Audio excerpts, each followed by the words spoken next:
Now we're going to talk about the second part of our basic marketing math and financial statements.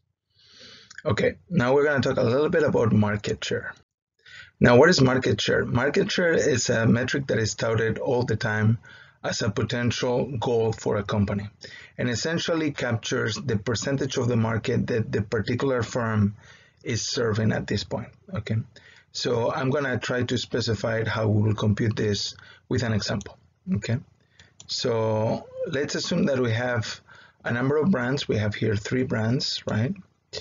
And let's say brand A, brand B, and brand C, right? And let's just say that brand A, Asterix, sold 400 units in a year, okay, at a price of $10 per unit. Brand B, or Bloom, sold 500 units at a price of $5, okay, and brand C, or Kasten, sold 100 units at $20 per unit. Okay, now let's see if we can figure out what the market share is for each of the brands. Okay, now the formula for market share, it's right here. Okay, is the sales of the particular brand divided by the total sales in the marketplace. In this case, we're going to assume that those 3 companies, A, B, and C, are all companies that are selling products in this particular space. Okay, and that's the total market, right? Total market sales. And with that, we can easily compute the figures, right? So what we're going to do is we're going to take the case of A, right, Asterix. The market share is going to be the number of units that they actually sold, which was 400, divided over the total sales for all brands. So for all brands will be 400 for A, 500 for B, and 100 for C. That will give us a total of 400 plus 500 plus 100, 1,000 units sold in the market. Okay, so that means that company A has a 40% of that market. Okay, now of course we are computing sales just in units.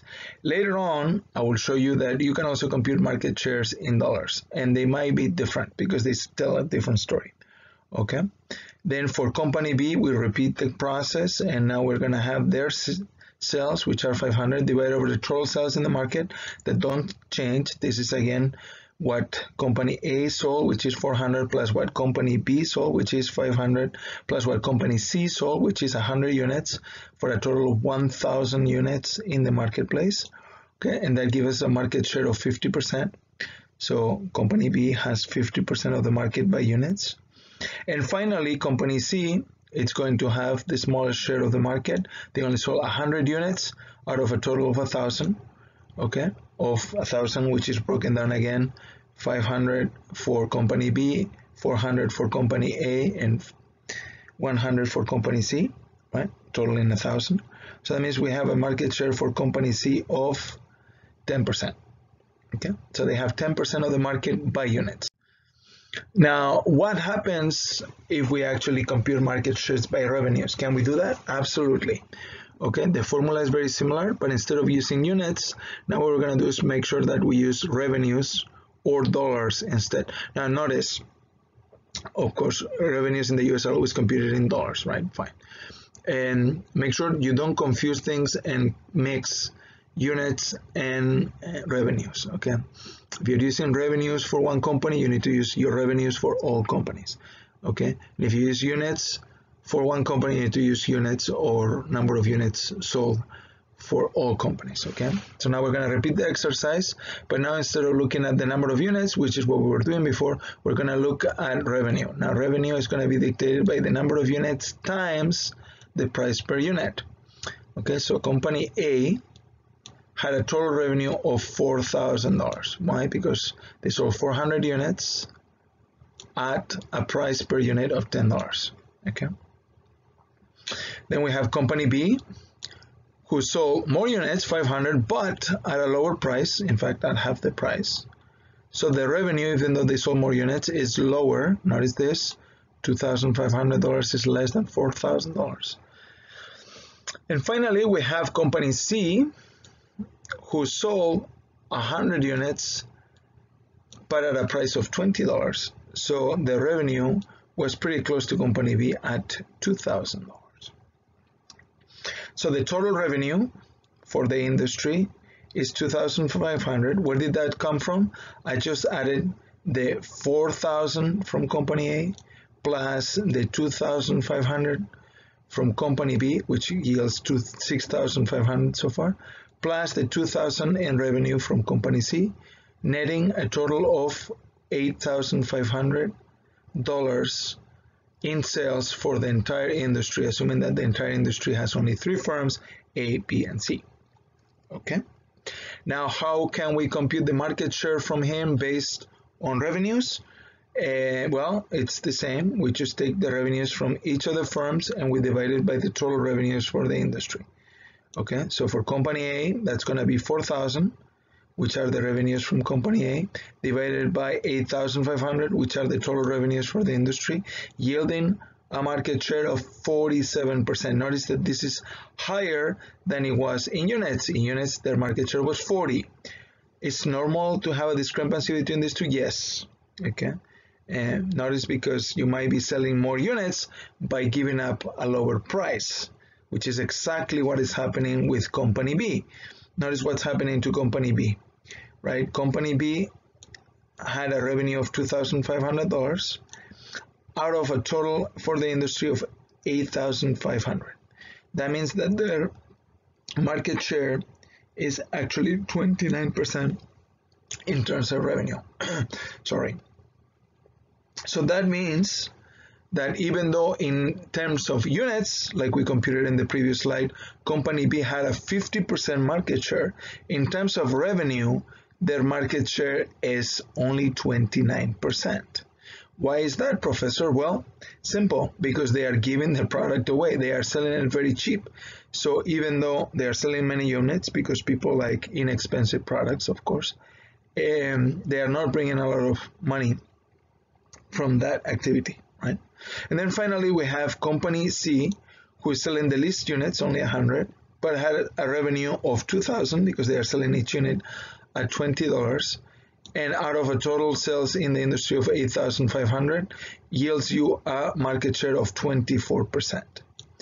Okay, so again, in this case, because they are selling at a higher price, their market share in revenue is 24%, even though their market share of company C in terms of units, as we computed in the last slide, it was only 10%.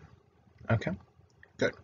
Both market shares are reasonable. Just make sure that you're very clear and upfront which one you're using and why. Okay, the one I would say it tends to be more useful if you have to pick one of the two is the one in revenues, because at the end of the day we care about the dollars more than we care about the number of units. However, if you're interested in taking a look at something that deals with units, then obviously you will use the one with units. Okay, they are both valuable and useful. You just need to make sure that you use the right one in the right context. Okay, we talked about market share. Now we're going to talk about elasticity. Elasticity is a very important concept that comes from the profit function. So let's talk about the nature of price. If you look at profits, profits look like this, right? Total revenue minus total cost. Or if you substitute total revenue by its constituents, you have price times quantity, right? Now, if you stare at this equation and you look at it quickly, you might think, well, if I want to increase this price, all I need to do is increase price, right? Because price is under my control, and the larger I make this quantity, the larger this side of the equation is going to be. But it's a flaw, of course, in that argument, which is that even though we are not explicitly saying so, this formula should be rewritten as follows. Okay. In reality, profits, I'm going to call it pi for profit, are going to be price, yes, times quantity, yes, But that quantity, the number of units we sold, is going to also be a function of price, right? Because if we charge a different price, people are going to do different things, right? The more expensive it is, the less likely they are to buy the product, so long as the product is the same, because obviously they're getting less value out of it, okay? So because of this, okay, you need to be careful, because even though you might be tempted to do this, increase price, when you do that, your quantity goes down. And the question is, which one of these two changes is going to be bigger? Okay, as you increase price, are you going to drop so many units sold that you're going to actually get less revenue, and because of that probably less profit? Or, you know, is the increase going to be substantial enough that it's going to prevent you from losing too many revenues from dropping the number of units you're selling because people don't want to pay that much? And because of that, is your revenue still going to be higher? And the answer to which one of these two is going to win is elasticity. So the reason why we use elasticity is because it answers the question, what happens to profits? Actually, what happens to revenue, to be precise. But revenue is part of profit, okay? What happens to revenue when I change the price? Is it going to go up or down? And the answer is, it depends. Depends on what? On elasticity. So let's talk about what elasticity is. So what is elasticity? Elasticity, keeping it simple, it's a measure of how responsive people, meaning consumers, are to price changes. So if you increase the price, are they going to continue buying the product because it's something that they consider essential or very important or they really like it? Or are they going to start using less of it or substituting that product for other products or stop buying it altogether? Okay, so price elasticity, we're going to measure it as follows. Okay, we're going to look at the percentage change in price. So if we increase price, right, this is going to be a positive quantity. If we decrease price, this is going to be a negative quantity, right? So if we increase price by 10%, this denominator will be 10% positive. If we decrease it by 10%, this will be 10% negative. And then you are going to check what happens to the quantity that we actually sell. What is the demand going to do? Are consumers going to keep coming, or are they going to go away? Right? So if we increase price by 10%, then what we're going to do is measure how much our demand is going to drop. And yes, it's going to drop. When you increase price, demand usually follows in the opposite direction. So if you lower price, demand will increase, and if you increase price, demand will decrease. I think this is common sense. It's economics 101, the law of demand, right? Good. So elasticity is going to be just the ratio of these two figures. Now, the problem with elasticity is it changes at every point in the demand curve. So for every price, there is a different price elasticity. Okay. And because of this, computation is not exactly easy or precise. Okay. You can be fancy about this. We are not going to be fancy in class. I'm not going to teach you how to compute logic functions and logic demand estimation models, which is something that you can do, and then you can devote your basically career to determining price elasticities for different product categories. Or we can just do it the simple way, which is we're going to do in this class. Okay, we're going to keep it simple. Okay, we're going to stick this formula, look at the data we have, and just run with it. Okay, now what's going to happen is we're going to call it elastic if the computation that we do here it's larger than 1. So if the number that you come up with this ratio is larger than 1, we call the demand elastic. If, on the other hand, the value is smaller than 1, and by the way, when I say 1, I'm misspeaking, I should say the absolute value of it, because it's always negative, the ratio between these two. Okay, so the absolute value is smaller than 1, then we're going to call it inelastic.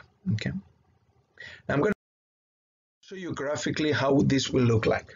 Now notice this is the demand equation, because for larger prices, P2, as you can see, P2 is larger than P1.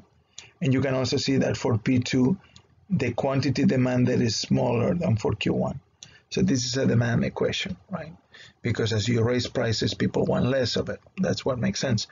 Supply will be the opposite, right? If you raise prices, people will make more of it because they'll make more money, okay?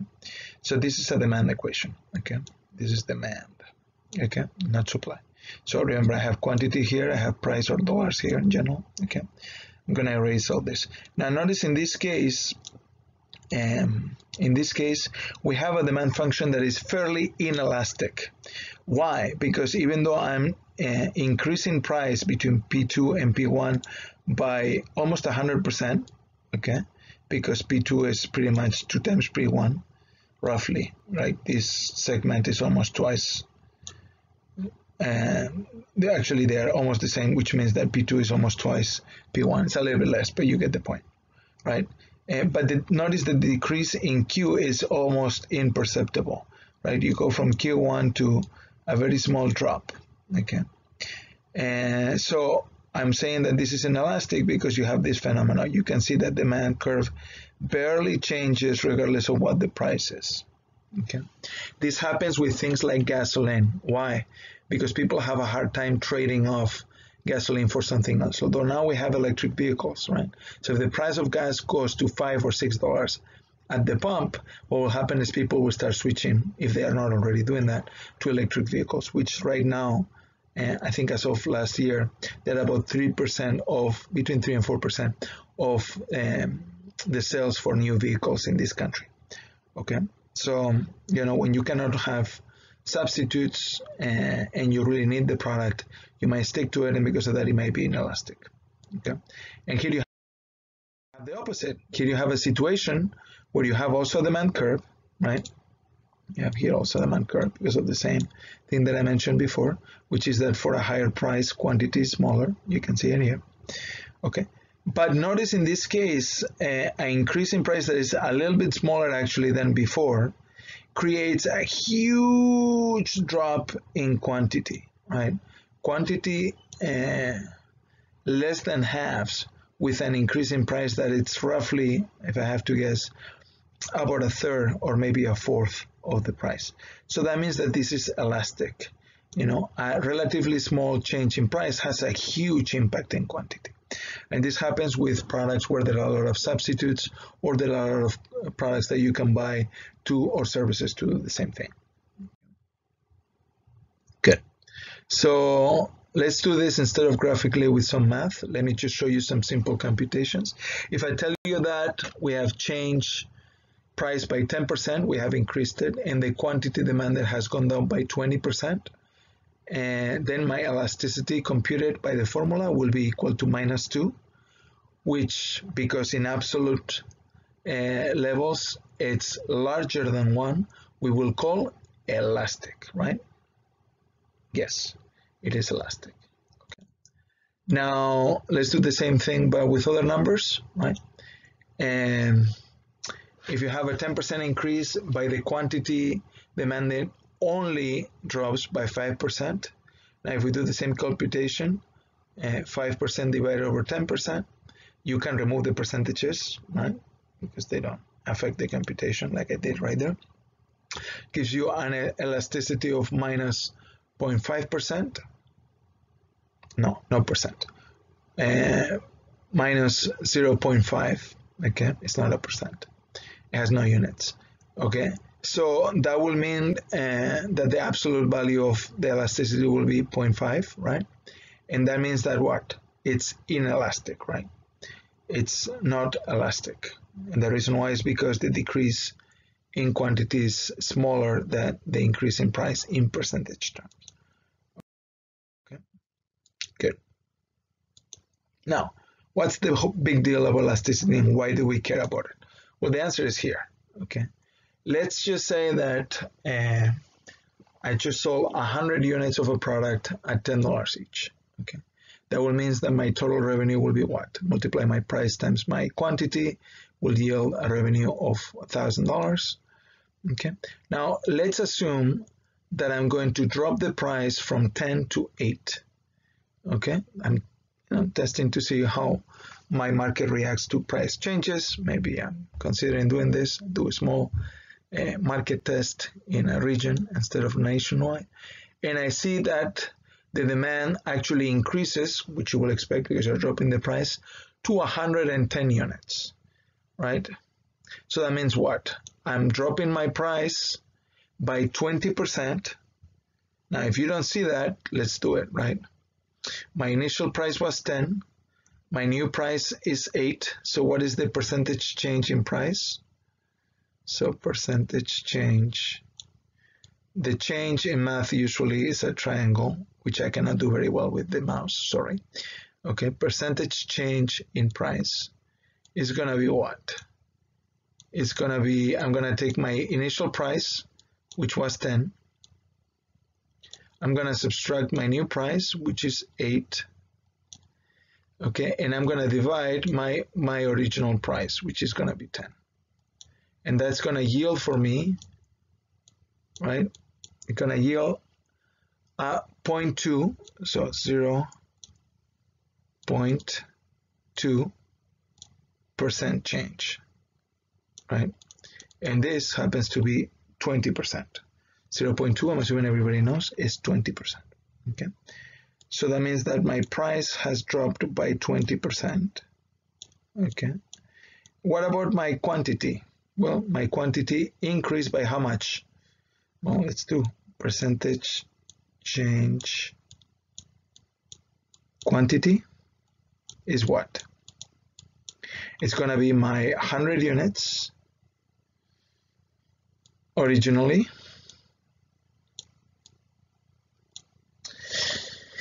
But now they have gone up, right? So, right? So if it's an increase, you might want to write it the other way around, right? I'm going to change the sign, but it's really the same thing, right? Because we're going to look at the absolute value, doesn't matter, right? And if you do this computation, you will find that this is 10%, right? 10% or 0.1. Okay, so again, how do I know it's inelastic? Well, because remember my elasticity, which I'm gonna call epsilon, okay, it's going to be what? The ratio between my percentage price change, sorry, percentage change on quantity, right, divided over my percentage change in price, right, if you remember the formula. So what do I get here? I get 0.1 divided over 0.2, which, as you can see, is equal to 1 divided over 2, which is equal to 0.5. So because it is smaller than 1 in absolute values, so if you take absolute values of 0.5, regardless of what the symbol is, whether it's negative or positive, what I'm going to get is I'm going to get that it's smaller than 1, and because of that is inelastic. Okay. Good. Now, what happens in this scenario? Let me erase all these formulas now that you've seen them. Okay. What is going to be my revenue after I drop the price? My quantity has gone up, but the question is, am I making more money? Am I bringing in more cash to the firm from selling all these products at a lower price, right? My original revenue was 1,000. You can see that right here, right? We already said that. Okay, my new revenue is going to be my new price times my new number of units. And guess what? My new revenue is actually lower. Okay, so what you can see from that is when your demand is inelastic, if you drop price, your revenue comes down. Okay, so you might not want to do that because who wants low revenues, right? Okay, what about case 2? What if we drop the price to $8, but demand increases instead of to 110 like it did in that scenario? What if it increases to 150? We don't know what's going to happen, right? So this could happen too, right? So in this situation, it will be elastic demand. Why? You do the same computations we did. You will find that the change in price is the same. This is 20% decrease, right? Now the increase in demand now will be 50% because 150 is 50% more than 100, right? Assuming everybody can see this is supposed to be a 5, although it doesn't exactly look it. Okay, so when you have the ratio between these two, okay, when you have 50 divided by 20, now the value is going to be 2.5, which obviously is larger than 1, and because of that, demand is going to be elastic, okay? Because 50% divided by 20% is 2.5, which is larger than 1. This is why it's elastic, okay? And in a situation like that, what is going to be our revenue? We can compute this, okay, right away, just multiplying our new price times our new quantity, and what that's going to yield is a revenue of 1,200, which is larger than the original revenue before our price decrease of 1,000. Okay, so when demand is elastic and you drop price, guess what happens? We increase our revenue, which is something that we would like to do, right? So in conclusion, okay, when price decreases, total revenue will actually increase if it is elastic, okay, like we just saw in the last example or case 2. And oppositely, when prices decrease, total revenue will decrease if it is inelastic, okay. This is the reason why elasticity is a big deal, because it lets you decide what you should do with your price. It's going to let you know, should you decrease your price or should you increase it. By the way, you can flip all the results if instead of decrease, it says increase. If you increase price when it's elastic, your revenues are going to decrease, and the opposite with the inelastic case. This is why elasticity is so important, because it tells you what to do with your price. The difficult part, to be honest with you guys, is that computing elasticity is not as easy as we're doing in these slides. But if the case gives you the figures, then you run with them. In reality, you don't know what's going to happen to demand when you change the price, unless you have some sort of forecasting model, okay? Which is what a lot of the modelers get paid for doing, and helping people making decisions like pricing, for example.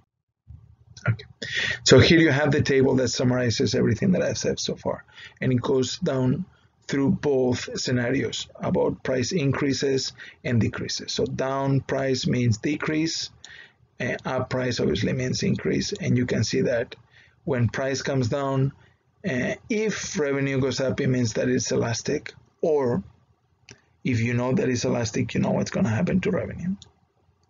And you can go through all the scenarios. And the difficult part of this table, like I said, is that in reality, you usually don't know the answer to this. You have guesses. Some guesses might be very costly because they involve a lot of market research. Oftentimes, it's just a gut feel by understanding the industry. But if you have these figures, if you see what happens with price changes and revenues, then you can learn about elasticity from that. So you can do experiments and see what happens, and based on that you can derive or guess what elasticity actually is. Okay. Now the last thing that I want to talk about today is what is a pro forma statement. This is something that you're going to encounter sometimes in cases, and I want you to guys understand what it is. It's not complicated at all. All it means is that instead of being actual figures, you're working with projections or forecasts. Okay, so when you're thinking about planning, for example, for next year, what you're going to do is you're going to project what the revenues are going to be. You're going to project what your expenses are going to be. And the moment that you do that, what you're going to come up with, instead of being a profit and loss statement, is going to be a pro forma statement, okay, which is something that you might run into a case. Okay, so essentially this is a projection of what you think your P&L is going to look like. P&L is profit and loss statement. Okay, so here you can see a very simplistic profit and loss statement. Okay, so you can see we have here cost of goods sold, right? This is basically the amount of money that we incur in so that we can actually produce the goods that we have actually sold on that period. Okay. Here you have sales. This is my total revenue. Okay. Here you have the margin computed as we discussed, the difference between my total revenue and my cost of goods sold. Okay. And here you have some more costs. Okay, these are costs associated with marketing expenses. Okay, things like sales or advertising. Okay. And then we have some other general costs that are not maybe directly attributable to the sales of the products. Okay, things like depreciation of existing assets. So if you have a fleet of trucks, for example, if you have machinery that you own, right, that can be depreciated. You will be told by the IRS in some tables exactly how much you are going to be able to depreciate certain assets, okay, etc., etc. And then the difference between these two are going to give you the profit. But this profit, again, is for next year. So because of that, it's a projection. These are not actual figures. Okay, that's all I have for you guys today.